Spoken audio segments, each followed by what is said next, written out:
आज बुद्ध जयंती है। आप सबको बधाई। मेरे दोस्तों, रतनलाल बोल रहा हूं। पेश है अंबेडकर नामा। बहुत दिनों से मैं सोच रहा था कि डॉक्टर अंबेडकर कई धर्मों की सभा में गए थे और उन्होंने तारीफ भी की थी कई धर्मों की, लेकिन आखिरकार उन्होंने बुद्धिज्म क्यों स्वीकार किया, इस बात की मैं पड़ताल करने की कोशिश कर रहा था। और आज बुद्ध पूर्णिमा के अवसर पर मैं आपको वही बताने वाला हूं। लिए चलता हूं 5 मई 1955 को। उस दिन सोपारा में गिने चुने लोगों की एक सभा हुई थी और दिलचस्प यह था कि डॉक्टर अंबेडकर आम के पेड़ के नीचे आसन लगाकर प्रवचन दे रहे थे। यह दिलचस्प है कि पहली बार मैंने देखा कि आम के पेड़ के नीचे बैठकर प्रवचन दे रहे थे कुछ अनुयायियों के बीच में। अब सोपारा क्या है, पहले उसका ऐतिहासिक महत्व आप जान लीजिए। अरब यात्रियों ने सोपारा का जिक्र कुबेर नगरी के तौर पर किया है, एक बहुत महत्वपूर्ण बंदरगाह के तौर पर किया है। अशोक के शिलालेख यहां मिले हैं। सोपारा के कारण ही बोरीवली के पास स्थित कन्हेरी गुफाओं में उस जमाने में बुद्ध विहार की स्थापना हुई होगी। अनुसंधानकर्ताओं को उत्खनन करते समय सोपारा में खास बनाई गई इमारत में जतन से रखा गया बुद्ध का दांत मिला था। यहीं पे डॉक्टर अंबेडकर का यह भाषण है। चलिए क्या कहा, मैं सीधे लिए चलता हूं अब भाषण पे, और पूरा दिलचस्प है। कई नई बातें मुझे जानने का मौका मिला। लंबा भाषण है, 2 खंड में बनाऊंगा, इसलिए ध्यान से सुनिएगा। उन्होंने कहा कि आज मैं आप लोगों को भगवान बुद्ध के धर्म का सारांश बताने वाला हूं। बुद्ध द्वारा बताए गए धर्म को अगर छोड़ दें तो सभी धर्मों का निर्माण ईश्वर और आत्मा की जोड़ी के सहारे हुआ है। भक्ति की तथाकथित पुण्य कर्मों का गट्ठर लेकर जाने वाले जीव की उससे मुलाकात होती है। जो भक्ति करेंगे उसी से मुलाकात होगी। परमात्मा और आत्मा के बीच संबंध पक्का करने के लिए एक काल्पनिक आधार बनाया गया है। आत्मा ईश्वर में विलीन होती है। इस कच्चे बुनियाद पर खड़ा यह परमात्मा आत्मा का खोखला महल है। भक्ति के प्रकार हम जानते ही हैं। पूजा अर्चन, धूप दीप, तंत्र मंत्र, जाप तप, कर्मकांड आदि मार्गों का भक्ति के लिए आधार बनाया जाता है। इसके अलावा जीव हिंसा और नरबलि जैसी अघोरी प्रथाएं भी हैं। भूतों को प्रसन्न करने के लिए कई मूर्खता करने जैसी विधियां की जाती हैं। सबके मूल में एक ही कल्पना होती है, वह यह कि जीव पापी होता है, इसलिए उसे जन्म लेना पड़ता है। जो जन्म बार बार वो कह रहे हैं कि वो जीव पापी होता है इसलिए जन्म से मोक्ष कैसे हो, तमाम बातें हैं। पाप खत्म करने के लिए जीव अगर अपनी देह को तकलीफ दे, तप त्याग करे, तो ईश्वर से उसकी मुलाकात हो सकती है। इस प्रकार जीव का उद्धार हो सकता है। कमोबेश इसी प्रकार की भ्रामक कल्पनाएं आत्मा और ईश्वर के संबंध में जोड़ने के लिए, उनका अस्तित्व साबित करने के लिए सब दूर तक फैलाई गई। बौद्ध धर्म में आत्मा के लिए कोई स्थान नहीं है और ईश्वर भी नहीं है। अब यहां पे अन्य धर्मों से तुलना करते हैं। कहते हैं कि बौद्ध धर्म के अलावा अन्य किसी भी धर्म को लीजिए, हर धर्म के अनुयायी और उनके प्रमाण ग्रंथ यही बताते हैं कि उनके धर्म की स्थापना ईश्वर के द्वारा की गई है। जिनके द्वारा ईश्वर के धर्म को बताया जाता है, वह धर्म प्रवर्तक ईश्वर के दूत माने जाते हैं। जो मैसेंजर ऑफ गॉड जिसको बोलते हैं, ईश्वर के दूत माने जाते हैं। जैसे ईसाई धर्म के संस्थापक ईसा मसीह, यहूदी धर्म के प्रणेता मोजेस, और इस्लाम धर्म के प्रवर्तक मोहम्मद साहब में हर एक ने अपने ईश्वर का संदेश लोगों तक पहुंचाने वाला दूत होने की बात कही है। सो मैसेंजर की भूमिका ईश्वर मानव संबंधों में पोस्टमैन से अलग दिखाई नहीं देता। मैसेंजर मतलब गॉड का मैसेंजर मतलब पोस्टमैन, उसके अलावा कोई भूमिका दिखाई नहीं देती। भेजे गए मानव होते हुए भी ईश्वर के आदेश को वह मनुष्य को बताता है, इसलिए उसके विचार, उसके मुंह से निकली गई बातें और उसके वचन शंका से परे माने जाते हैं। उसमें कोई डाउट नहीं किया जा सकता, वो अंतिम सत्य है। ये बात यहां समझा रहे हैं। सो इस प्रकार से सोचने विचारने की राह ही रोक दी गई है। जिज्ञासा को, मतलब जानने की जो इच्छा है, जिज्ञासा को संतुष्ट करने के लिए सच झूठ की कसौटी पर उनकी पड़ताल करने के साधन ही समाप्त कर दिए गए हैं। ये कह रहे हैं कि मैसेंजर जो हैं, गॉड के मैसेंजर अन्य धर्मों में हैं, वो जो कह रहे हैं वो अंतिम फाइनल वर्ड है और उसमें अब कोई बहस नहीं हो सकती। इसलिए जो मनुष्य की जो नए सवाल हैं उसको पूछने, उसको समझने के रास्ते बंद हैं। अब आगे आते हैं, बुद्धिज्म पे आते हैं। कहते हैं भगवान बुद्ध ने धर्म के बारे में बताते हुए यह कभी नहीं कहा कि मैं कह रहा हूं केवल इसलिए बौद्ध धर्म स्वीकार करो। उल्टे उन्होंने कहा है कि आपकी बुद्धि को ठीक लगे तभी इसे स्वीकार करना। इस प्रकार उन्होंने मनुष्य की बुद्धि का आह्वान किया है। मनुष्य की बुद्धि का आह्वान किया है। बौद्ध धर्म जांच परख के बाद बताया गया धर्म है। रोग की पुष्टि के बाद दी गई दवा है। भगवान बुद्ध ने पहले मानव जाति के रोग को जाना कि क्या प्रॉब्लम है, पहले उसको जाना।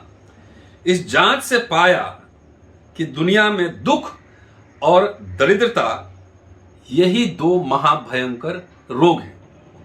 इसी को बौद्ध धर्म में अधिष्ठान कहा जाता है। अब यह सवाल पैदा होता है कि दुख और दरिद्रता के रोगों को कौन सा धर्म नष्ट कर सकता है या नष्ट करता है।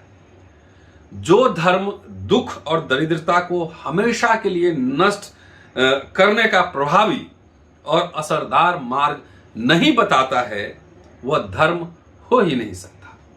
क्योंकि सभी धर्म मनुष्य द्वारा सोच समझकर स्वीकारने और धारण करने के लिए। अन्य धर्मों में मरने के बाद क्या होगा इस बात पर ज्यादा विचार किया गया है। वे केवल यही हर वक्त सोचते रहते हैं कि स्वर्ग मिलेगा या नरक। मृत्यु के बाद के हालात का काल्पनिक रंगीन चित्र बनाकर भय का निर्माण करना और लोगों को मुश्किल में डालना और अपनी वंश परंपरा, अपनी अय्याशी को जारी रखने का एक व्यवसाय ही चालाक और धूर्त लोगों को मिला है। कि मरने के बाद स्वर्ग मिलेगा या नरक मिलेगा, इसका भय बना के, खेल करके धूर्त लोगों ने अपना व्यवसाय बनाया हुआ है। मरने के बाद जो होना है सो हो, लेकिन जो कष्टमय है, जो प्रॉब्लम है, उसको सुखमय करने का सवाल मृत्यु के बाद वाले काल्पनिक सवालों के बारे में सोच विचार कर कैसे मिलेगा। खाली आप अगर मरने के बाद सोच रहे हैं तो अभी जो समस्याएं हैं उसका समाधान कैसे मिलेगा, ये सवाल यहां कह रहे हैं। इस प्रकार अगर सोचा जाए तो अकेले बुद्ध ही यथार्थवादी थे। उन्होंने दुख के कारण ढूंढे। वे 3 प्रकार के हैं। पहला आध्यात्मिक, दूसरा आधि भौतिक और तीसरा आधि दैविक। आध्यात्मिक मतलब निजी समस्या, जो अपने कर्म के कारण उत्पन्न समस्या। कहते हैं कि शराबी व्यक्ति शराब पीकर अपने शरीर का नुकसान पहुंचाता है, अपने परिवार को कष्ट देता है, उसे आध्यात्मिक दुख कहा जा सकता है।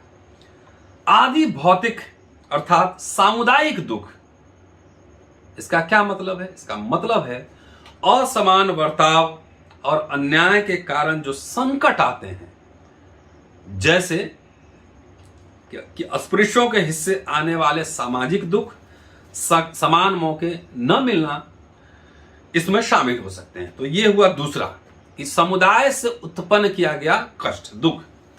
तीसरा है आधि दैविक, अर्थात प्राकृतिक दुख, रेल, हवाई जहाज, पानी के जहाज, मोटर के कारण होने वाली दुर्घटनाएं, तूफान, महामारी, बाढ़ आदि विपत्तियों के कारण निर्माण होने वाले दुख, ये हैं प्राकृतिक दुख।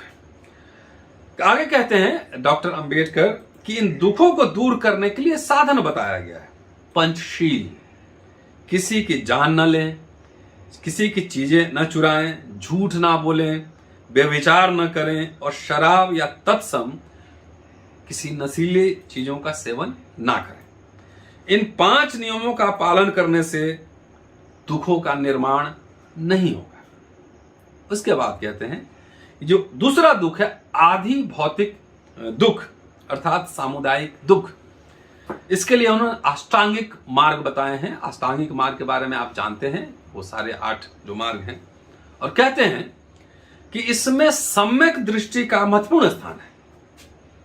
हम जो करते हैं उससे केवल अपना ही लाभ हो, इस बात पर ध्यान केंद्रित करने के बजाय अपना हित साधते हुए किसी की हानि नहीं हो रही हो, किसी को नुकसान नहीं पहुंच रहा हो, इस बात का ख्याल रखा जाए तो दुनिया के आधि भौतिक दुख खत्म होंगे। दूसरों का ख्याल रखा जाए तब ये दुख आपके खत्म होंगे। इन्हीं के साथ 10 पारमिता बताई गई। पारमिता अर्थात जितना हम कर पाते हैं उतना। इन पारमिताओं में प्रज्ञा श्रेष्ठ है। हर पारमिता को प्रज्ञा की कसौटी पर कसना चाहिए। प्रज्ञा मतलब विजडम, बुद्धि, ज्ञान, विजडम कसना चाहिए। और यहां डॉक्टर अंबेडकर एक बड़ा दिलचस्प उदाहरण देते हैं और कहते हैं कि एक छोटे से गांव में एक पादरी रहता था। संकट आने पर घुटने टेक कर प्रार्थना करना चाहिए, बस यही वह जानता था। एक बार उसके गांव में झोपड़ियों में आग लग गई। पादरी वहां गया और सबको इकट्ठा करके प्रार्थना करने लगा। जाहिर है कि आग से सभी झोपड़ियां जलकर खाक हो गई। प्रज्ञा क्या यानी विजडम का थोड़ा सा इस्तेमाल किया होता तो तुरंत बाल्टियां उठाकर चल देता और प्रार्थना में लगे सभी लोगों को ले जाकर आग बुझाता और उसकी झोपड़ियां बच जाती। तो यहां विजडम का इस्तेमाल कैसे हो, उसका बेहतरीन उदाहरण है। आगे कहते हैं डॉक्टर अंबेडकर कि पंचशील, अष्टांगिक मार्ग और ये 10 पारमिता दुख का निरोध कर दुख का नाश करने में समर्थ है। दुनिया के दुख का निवारण हो, यही बुद्ध के धर्म का सार है, सारांश है, कंक्लूजन है। हम भारतीयों को अपने दर्शन पर बहुत गर्व है। पिछले 1000 सालों से एक भी सिद्धांत शास्त्री अथवा दार्शनिक पैदा नहीं हुआ।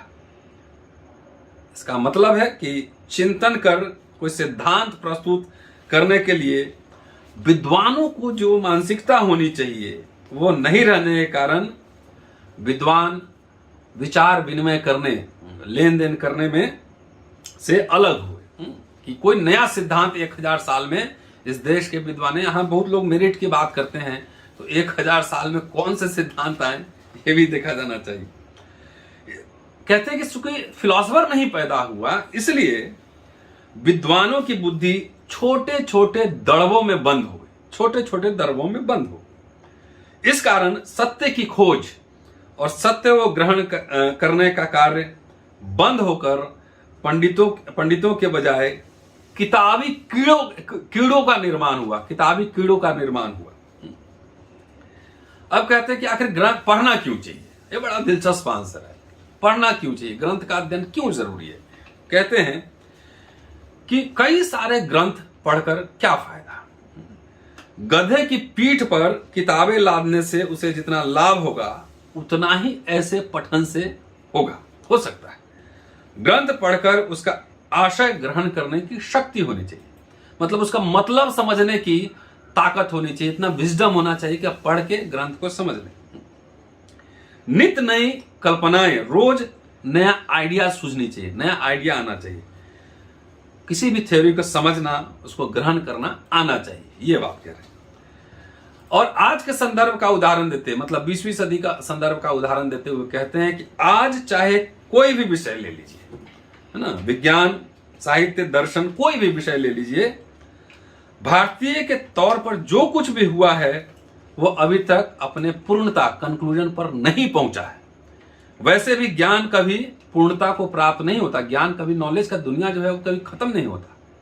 कि बाबा साहब ये कह रहे हैं, इसका मतलब बाबा साहब उस समय जो लिख रहे थे और आज की कसौटी पे कई बातें उनकी भी खड़ी नहीं उतर सकती है, इसका सूत्र बाबा साहब खुद अपने राइटिंग्स में दे रहे हैं। ये ज्ञान कभी कंप्लीट, नॉलेज कभी कंप्लीट नहीं हो सकता, हर दिन उसमें कुछ न कुछ नया जुड़ता रहता है। कि आज जो ज्ञान पूरा लग रहा है वह कल भविष्य में अपूर्ण लगेगी, आधी लगेगी, क्योंकि हर दिन उसमें बढ़ोतरी होती रहती है और उसमें कुछ न कुछ जुड़ता रहता है।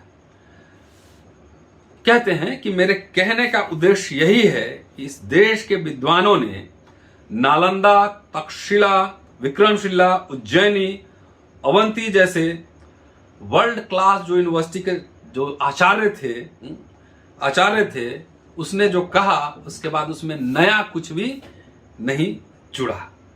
कि हर समय यहाँ के गुरुओं में एक खास बात है, उसका बड़ा बढ़िया सटीक उदाहरण है कि हर समय शिष्य को ज्ञान देते हुए गुरु को कुछ अपने लिए बचाकर रखना चाहिए। गुरु अगर 100 इलाज जानता है तो चेले को 99 ही सिखाना चाहिए और एक अपने पास बचा के रखना चाहिए। ऐसी सोच ने, इस प्रकार की सोच ने ज्ञान का ह्रास किया है और उसका रूप विकृत किया है। तो ये भारतीय टीचर की मानसिकता को भी कितना बढ़िया से बता रहे हैं कि हम जितना जानते हैं अपने स्टूडेंट को एक कम बताएंगे और गुरु की चाबी अपने पास रखेंगे। तो ये तमाम बातें, इस भाषण का अगला पोर्शन आप जरूर सुनिए। मैंने एक वीडियो बनाया था वो पुनर्जन्म के ऊपर। तो इस भाषण, लंबा भाषण है, इसलिए आधा पोर्शन अगले वीडियो में, जिसमें बताऊंगा कि आत्मा, परमात्मा, पुनर्जन्म के क्या मायने हैं और डॉक्टर अंबेडकर अगर पुनर्जन्म की बात कर रहे हैं उसका अर्थ क्या है, और जो हिंदू धर्म में पुनर्जन्म है उसका अर्थ क्या है, इसकी व्याख्या अगले एपिसोड में होगी। तब तक keep watching and sharing Ambedkarnama, क्योंकि आप जानते हैं अम्बेडकरनामा एक मुहिम है विचारों को आपके पास पहुंचाने का। और इसको जानने के लिए जो मैंने ये बातें कही हैं, वॉल्यूम 40 चैप्टर नंबर 332 और पेज नंबर 381 से लेकर और 388 तक, 381 to 388 ये पेज देख सकते हैं जाकर। शुक्रिया। Keep watching and sharing Ambedkarnama.